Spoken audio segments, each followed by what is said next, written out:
Hello everybody, and welcome to another episode of Mining and Crafting. So today, I have a lot of stuff to do, right? But, on the other hand, I need to get to work on this mega base because this is of course a building series and not a survival series. So, I feel like I just need to get the materials and get to work. So first things first, we gotta go and get some TNT. And by some TNT, I mean like maybe 100 stacks. So let's go.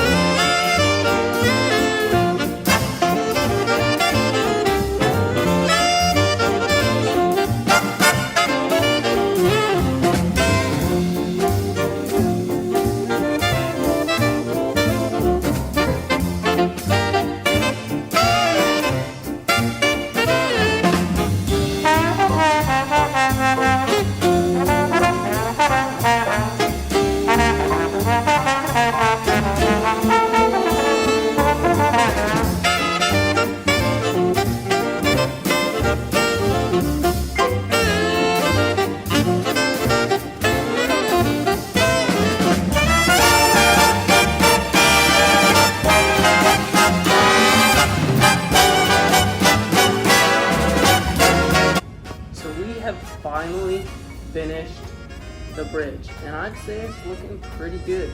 I mean, it was a pretty big project, and I think I did pretty well on it. Now, there are still some bricks that need a little bit of placing, but other than that, the bridge is completely finished. So, since it is now finished, let's cut the music and get to the explanation. First, let's name off the key components of this bridge. One is the suspensions, which are made in a very specific way. So basically the design of this is you go up one, up one, up one, and basically you do a circular pattern. Circulars are actually surprisingly simple in Minecraft.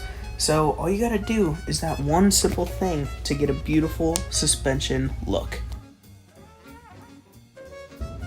Like this. So on this one I just used a bit of a half circle shape, as you can see here, for the suspension, but on the other two sides I used a bit more of a connector at the end, as you can see there.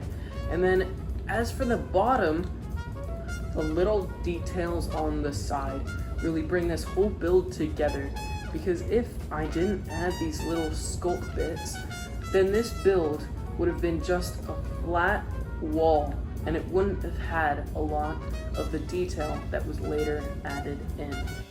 After that small, quick explanation, I think it's time to get back to the next build, which will not be done in time-lapse form because it's too big to do that.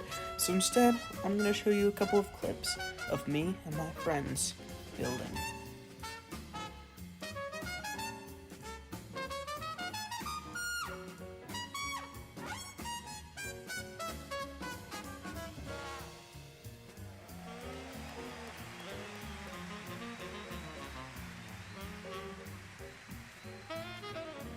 Alright, so we've got this bit done, the outline. And now you can probably see why we couldn't time-lapse it, because of the fact that it doesn't load. It's not, most of it isn't in rendered distance. And it's actually an octagonal shape, so it goes all the way around, and then we, oh my gosh. Did my elytra just break? I hope not. And it cuts through that, and it goes around, and then it meets back right here. So, yeah, that's basically the land layout, but now we gotta fill it in. So I invited EnderManus21, channel link in the description, to come over and help.